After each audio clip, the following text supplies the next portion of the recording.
Primodos was given to women by GPs as a pregnancy test in the 1960s and 70s.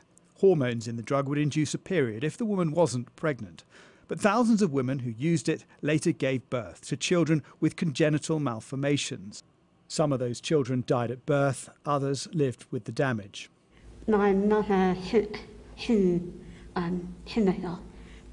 Families have formed a campaign group that has swelled in numbers since Sky News made a film about the drug. When I saw your documentary, it described how women went to their doctors and they were given 2 tablets, which was exactly what happened to me. I had a child that was stillborn and the top of her head was missing. The top of her brain was missing. And they told me that there was no reason why. It was one of those things. The drug was removed from the market in 1977 after concerns were raised but not proven. But health regulators, the MHRA, published an expert review into Primodos in 2017, which said there was not a causal association between the drug and malformations. However, one woman didn't believe it. Mary Lyon's daughter was born with a shortened arm, which she thinks was caused by the drug. She used a Freedom of Information request to get hold of the raw data that had been used by the review team.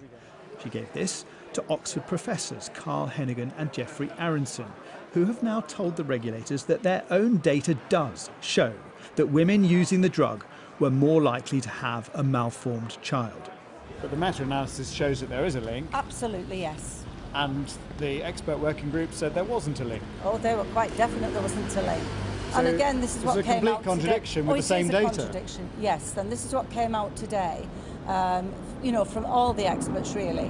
How on earth could they come to that conclusion? The study done by the expert working group back in 2017 was supposed to be the definitive analysis that would end all questions about Primodos.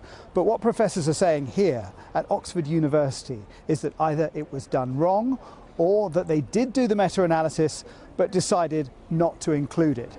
Because if they had, they would have had to change their conclusion. Meta-analysis is where you pool all the data collected from various studies. And academics here are baffled because they say that there is evidence in the expert review that they had done this. Somebody somewhere has performed a meta-analysis. At some point there was a decision not to include that in the EWG report. Why that was, I don't know, and I've asked questions why that is the case.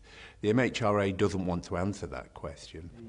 MPs who've campaigned on this issue are outraged. The MHRA should be called in to the Minister to explain themselves and to Parliament as to what they've done. Either they've done the analysis and they haven't published it, or they haven't done the analysis, which they should have done because they're there to protect us. If they haven't done that, that's a dereliction of duty to the public today. The MHRA say they are considering Professor Hennigan's evidence, but they didn't carry out meta-analysis because the studies were so different and it would not have been informative.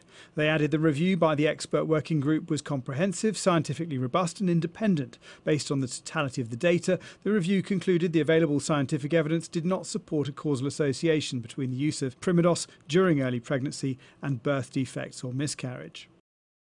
The manufacturer of Primodos, Schering, now owned by Bayer, has always denied that there is a link between the drug and malformations.